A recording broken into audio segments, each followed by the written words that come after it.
माध्यवा पृथ्वी यशेन्द्रा बृहस्पति यशो भगश्चमा विद्यत सोमापति कंदिता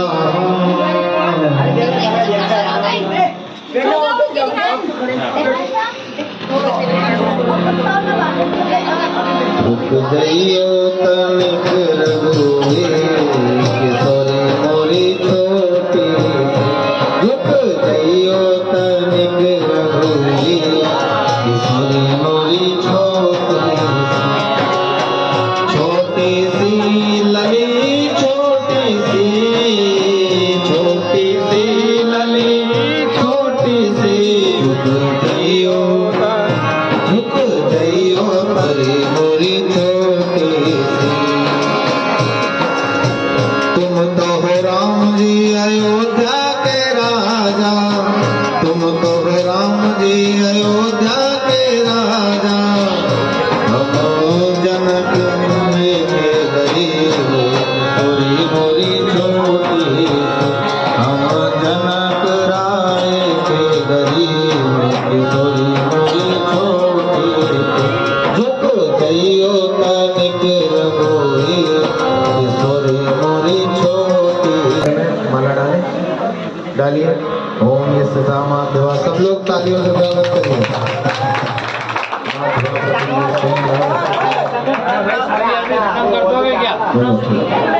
चलिए अब दुल्हन के गले में दुल्हन आ जाए।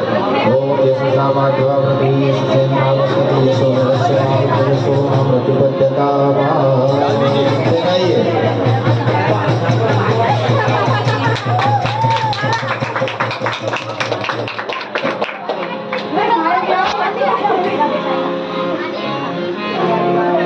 अब ये जो वरमाला पहनाई गई है भैया बैठ जाओ। जिन लोगों को नहीं बैठना उनको नीचे उतार देंगे, ध्यान रखना। ये धर्मशाला नहीं मंदिर है, मैं बता रहा हूँ आपको, सावधान हो जाओ। मंदिर है और यहाँ पर हमारा पूरा अधिकार है, ठीक है। हम जैसे चलाना चाहेंगे वैसे चलना पड़ेगा, नहीं तो नीचे उतार के टेंट में बिठा देंगे। उधर चद्दर 3 सेट बहुत लंबा चौड़ा है, वहाँ बिठा देंगे। इसलिए चुपचाप शांति से बैठे। इतनी इतनी मोटी मोटी मालाएं लाते हैं और एक दूसरे को पहनाते हैं, पहनाते नहीं पहनाते, और उसको वरमाला कहते हैं लोग। वरमाला का नाम देते हैं, मंच का स्टेज का कार्यक्रम नाम देते हैं बढ़िया जोरदार। हमारे ऋषियों ने पहले से परंपरा चलाई है, ऋषियों ने चलाई है तो इस मकसद से नहीं चलाई है कि बढ़िया फूल का, गुलाब के फूल का, गेंदे के फूल का बढ़िया सुंदर हार बनाया जाए और उस हार को एक दूसरे के गले में डाला जाए और उसका फोटो सेशन किया जाए और 4 घंटे तक मंच पर बैठा जाए। इसलिए हमारे ऋषियों ने नहीं चलाई थी। हमारे ऋषियों ने इसलिए चलाई थी, मोटा हार तो इतना मोटा मोटा पहनाएंगे पर हार नहीं मानेंगे। हार तो एक दूसरे को इतना मोटा मोटा पहनाते पर हार मानते कहाँ है, हार नहीं मानते हैं। इसलिए समाज में आज हालत ये है कि परिवार बिगड़ जाते हैं, रिश्ते बिगड़ जाते हैं। रिश्ते बिगड़ने का कारण ये है, पति पत्नी आपस में एक दूसरे को मने अहंकार होता है उनके अंदर, हार नहीं मानते। मेरी विजय होना चाहिए, मैं हार नहीं मानूंगी, मैं हार नहीं मानूंगा। लेकिन ऋषियों ने पहले ही हार इसलिए पहना दिया है कि आज से हार मान लेना, आज से हार। और जहां ध्यान रख लेना, जहां व्यक्ति हार मान जाता है वो लड़ाई होती है क्या? एक पक्षी यदि हार मान ले तो लड़ाई हो सकती है। अच्छा दूसरा देखो आप, इसका फिजिकली साइंस तो देखो, शारीरिक विज्ञान जो है ना, इसका शारीरिक विज्ञान क्या मालूम है आपको? माला जब किसी को पहनाएंगे तो उसकी गर्दन क्या होगी? झुकेगी। क्यों झुकेगी? हाँ, वो स्वीकार कर ही नहीं सकता बगैर गर्दन झुकाए। हार को स्वीकार नहीं किया जा सकता, नहीं किया जा सकता। अच्छा यदि मान लो किसी को हार पहनाया, आपने आप कहीं मंच पे गए और किसी नेता को हार पहनाया, किसी संत को पहनाया, और संत की गर्दन बिल्कुल न झुके, वो झुके और ऐसे कैसे भूत की तरह वो खड़ा रहे या बैठा रहे, और आप हार पहना रहे तो कैसा लगेगा? झुकी नहीं रहे बिल्कुल। हाँ, लोग कहने लग जाएंगे वो अभद्र लगता है, लोग कहने लग जाएंगे देखो ये तो झुक ही नहीं रहा। मतलब ये है कि हार तभी सुंदर लगेगा जब उसको गर्दन झुकाकर स्वीकार किया जाए। अभी दोनों ने गर्दन झुका के हार स्वीकार करा ना, तो ये हार स्वीकार नहीं करा, हार स्वीकार किए, इसलिए हार स्वीकार कर लिए। अब ये हार आपने गले में पहन लिया है, एक दूसरे की हार को स्वीकार कर लिया है। अब कोई भी बात, कोई विवाद यदि आए तो दोनों एक दूसरे से हार जाना भैया। यदि हार जाओगे तो जीवन चलता है, और नहीं हारोगे तो जीवन वहीं टूट जाता है, खत्म हो जाता है जीवन। वो सूटकेस जमा के, कपड़े जमा कर अपने बाप के घर आ जाती है, और भाई साहब मस्ती छानते फिर इधर उधर अपने दोस्त मित्रों के साथ में पार्टी कर रहे हैं, आज इधर कर रहे हैं, आज उधर कर रहे हैं। क्यों? क्योंकि जीवन को टाइम पास तो करना पड़ेगा ना, जीवन को कहीं तो इन्वेस्ट करना पड़ेगा, समय को कहीं तो लगाना पड़ेगा। तो वो आवारा हो जाता है। और बेटी पिताजी के घर बैठी है, बेटी क्या सोच रही है मालूम? बेटी आजकल की बेटियों में भी कमी है। आजकल की बेटियां ये सोचती है कि यदि मैं नहीं जाऊंगी तो सीधा हो जाएगा, उसका बाप सीधा नहीं होगा और उल्टा होगा। वो सीधा नहीं होगा, वो कहाँ जाएगा मालूम है? तुम गई और वो जाएगा सीधा ढाबे पर रोजाना शाम 9 बजे जाएगा, दारू पिएगा बच्चों के साथ में, आवारा रहेगा, रात को 2 बजे आएगा। और तुम सोचते हो वो सुधर रहा है, अरे सुधर नहीं रहा, वो बिगड़ रहा है। कोई सुधरने वाला नहीं है, उसको तो और स्वतंत्रता मिल गई। और ध्यान रख लेना, इस जमाने में, इस युग में व्यक्ति के मनोरंजन के लिए अनेक साधन है, आदमी का मन लगाने के लिए बहुत सारे साधन है। इसलिए अपने ग्रस्त जीवन को बचाना है तो अहंकार से नहीं बचेगा, क्रोध से नहीं बचेगा, एक दूसरे को क्षमा करने से बचेगा। तो ये हार जो आपने स्वीकार किया है, इसलिए हार पहनाया जाता है। कितना बढ़िया भावार्थ दिया है ऋषियों ने, लेकिन हमने वरमाला का इतना अर्थ बिगाड़ दिया है। बड़ा सा मंच बनाते हैं, खूब एक बगल में एक गाना गाने वाला, एक लड़की और एक लड़के को गाना गाने के लिए 40,000 रुपए देकर उनको लाते हैं, वो गाना गाते रहते हैं। इधर वरमाला चल रही है, 4 घंटे तक बच्चे बच्चे बैठे हैं, पटाखे चल रहे हैं, कोई नाच रहा है, कोई क्या कर रहा है, कोई क्या कर रहा है। और पंडित जी मंदिर में बैठे हैं, अब दूल्हा दुल्हन आए, अब दूल्हा दुल्हन आए, अब दूल्हा दुल्हन आ जाए। पंडित जी की नींद आने लग गई बापड़ा।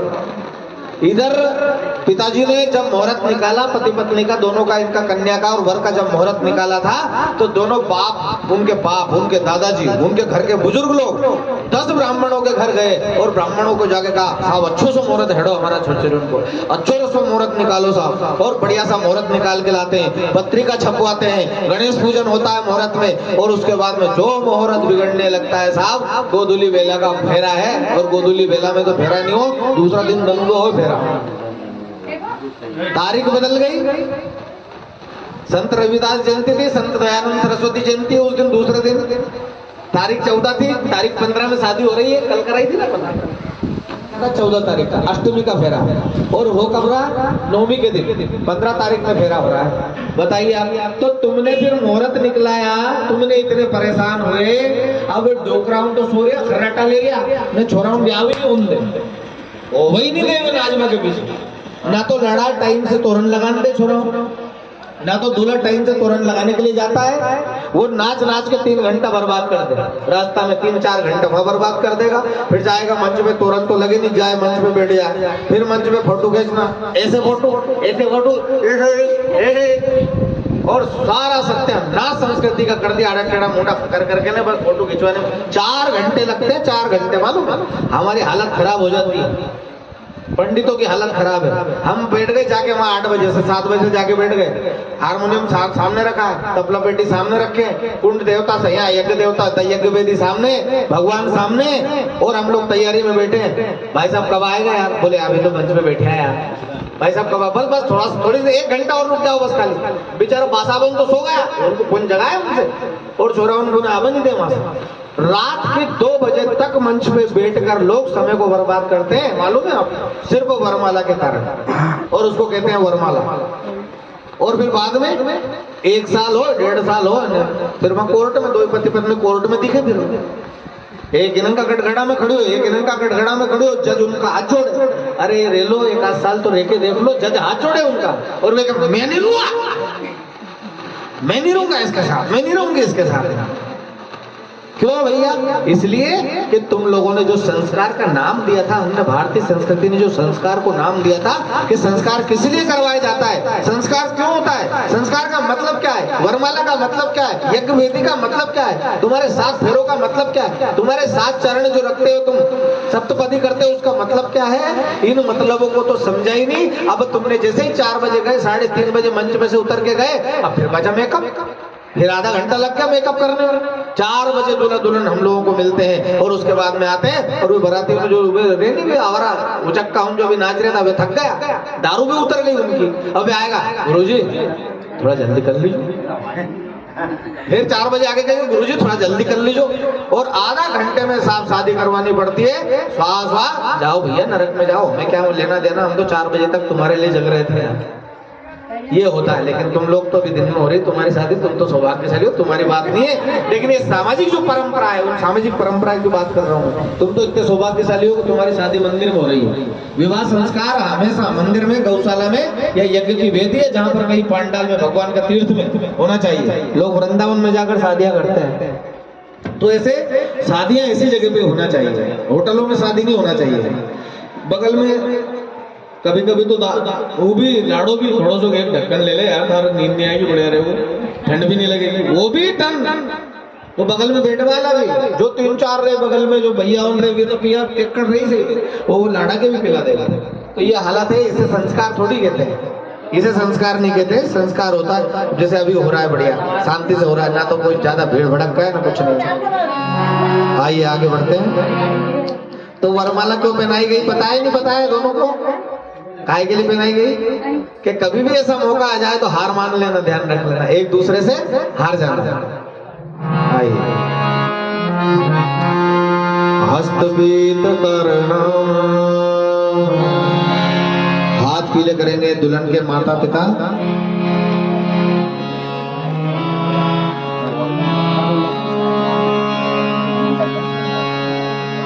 बेटी के हाथ पीले करने में यूं तो सिर्फ एक चुटकी हल्दी लगती है, लेकिन जो पिता बेटी के हाथ पीले करता है वो अपनी जिंदगी का सर्वस्व न्यौछावर कर देता है। बेटी हृदय का टुकड़ा होती है, उस हृदय के टुकड़े को जब वो विदा करता है, हमें सिर्फ इतना लगता है कि पिताजी ने अपनी बेटी की शादी में क्या करा, 2 लाख रुपए खर्चा करा, 1 लाख, हमें सिर्फ 3 लाख दिखाई देता है दोनों हाथों से। लेकिन वास्तव में बेटी के हाथ पीले करने में पिताजी ने क्या करा है पता है आपको? 22 साल अपने शरीर के खून को पसीना बहाया है बनाकर, तब जाकर बेटी के हाथ पीले होते हैं। तो जो बेटी हमारे सामने बैठी, इसे बेटी के हाथ पीले किए जा रहे हैं। दुल्हन के माता पिता बेटी को एक संदेश दे रहे हैं कि बेटी तेरे हाथों को पीला किया जा रहा है, और आज तक इन हाथों से हमने कोई कठोर काम या कठिन काम नहीं कराया है। लेकिन जिस घर में तू जा रही है उस घर में ना जाने कौन कौन सी परिस्थितियों का सामना तुझे करना पड़ सकता है, न जाने कैसे कैसे काम करना पड़ सकते हैं। और इन हाथों से जो भी काम आज के बाद होंगे उन कामों से मंगल ही मंगल होगा। हम तेरे हाथों को मजबूत बना रहे हैं। हम सिर्फ तुझसे यही कह सकते हैं कि बेटी इन हाथों से जो भी काम करे वो मंगलकारी करना, और कभी भी अपने कर्म में आलस और प्रमाद मत करना। आज तक हमने तुझे पाला है, पोसा है, बड़ा किया है, कभी तुझसे हमने कोई कठिन काम नहीं करवाया। आज तक हमने तुझे कोई तकलीफों का सामना नहीं करने दिया। जो भी तुझे तकलीफ होती थी उस तकलीफ का सामना हम करते थे आगे आकर। लेकिन आज से तेरे घर गृहस्थी को तुझे ही चलाना है। तो हम लोग अपनी बेटी को ये शिक्षा देते हैं उनके हाथ पीले करते समय कि बेटी तेरे हाथों को पीला कर रहे हैं, तेरे हाथों को मजबूत बना रहे हैं। आइए बेटी के हाथ पीले कीजिए।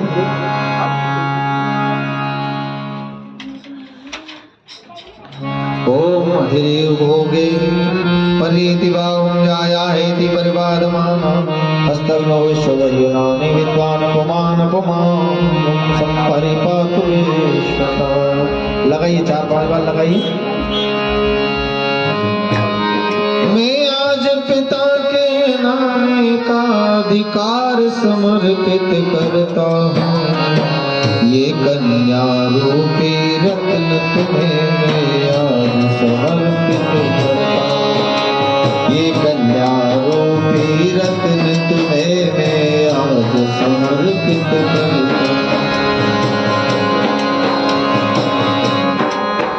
इससे होगी ये सरल हृदय सुकुमारी है, इससे तो भूल बहुत होगी ये सरल हृदय सुकुमारी है। इसके अपराध क्षमा करना, निज माँ की राज दुलारी है, निज माँ की राज दुलारी है।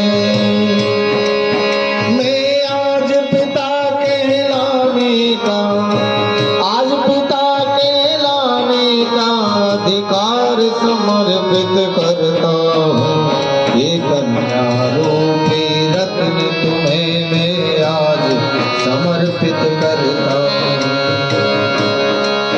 निज हृदय का प्यारा टुकड़ा है मैं तुमको अर्पित करता हूँ, ये कन्या रूपी रत्न तुम्हें आज समर्पित करता हूँ, ये कन्या रूपी रत्न तुम्हें ये कन्या रूपी रत्न तुम्हें। अब कन्या का नाम बोलिए। अध्येति नाम अहं नाम इमां कन्या भवनीं सुस्नातं यथा शक्ति अलंकृतां गंधादि अर्चितां वज्रयुगच्छानां प्रजापति देवत्यां सद्गुणीकृत ज्योतिष्ठो अतिरात्र सत्फल प्राप्ति कामोहम। अब वर का नाम लीजिए। नामने विष्णु रूपेण वराय भरण पोषण अच्छाद पालनादि नाम स्वीकृत उत्तरदायित्व भारम अखिलम अद्य तव पत्नी त्वेन तुभ्यम अहम संप्रदे। छोड़ दीजिए। सुमित जी, अब आप मैं बोलूंगा ऐसे बोलना है आपको, ठीक है? बोलिए मैं स्वीकार करता हूँ आपने जो भी गुप्तदान के रूप में मुझे दिया है, मैं उन चीजों के सिवाय कभी जीवन में अपनी मांग नहीं करूंगा। गुप्तदान और कन्यादान को स्वीकार करता हूँ। बस ठीक, हटा लीजिए। आप अपना इसमें से आटे की लोई में से जो भी निकले उसको निकाल कर अपने पर्स में रख लीजिए। आप अपने हाथ गुप्तदान, कन्यादान और गुप्तदान, तो गुप्तदान के रूप में आपको ये सिक्का दिया गया है। बाकी सामग्री घर से मिले वो तो मिलती है, लेकिन ये जो 1 रुपए का सिक्का है जीवन भर अपने पास रख के रखना, ठीक है? तो कभी कभी नहीं आएगी आपको। अब फिर से दुल्हन के माता पिता वो अपने पास में रख लो। अंगूठा सही, अंगूठा ये सही, ठीक है? अब आपकी दोस्ती करवा दी गई है दोनों की। पाणी ग्रहण मतलब दोस्ती करना, ठीक है? सीधा सीधा हिंदी में अर्थ है दोस्ती करना, दोनों दोस्त हो गए। ओम यदि शिवसा दूरम दिशो अनुपमानोवा हिरण्यवर्णो कर्पणो वैकर्णासा तो हनुमां करो दोसो। छोड़ दीजिए। ग्रंथि बंधनम, ग्रंथि बंधन में 5 चीजें भैया है क्या? ग्रंथि बंधन की सामग्री भैया तुम ऐसे फूल मत फेंको यार हमारे ऊपर।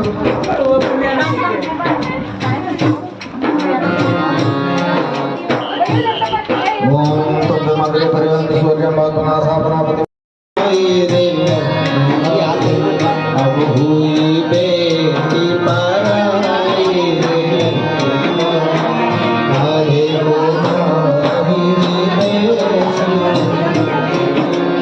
हरे ओम भूर्भुवः स्वः भर्गो देवस्य। दे दो भैया जल्दी।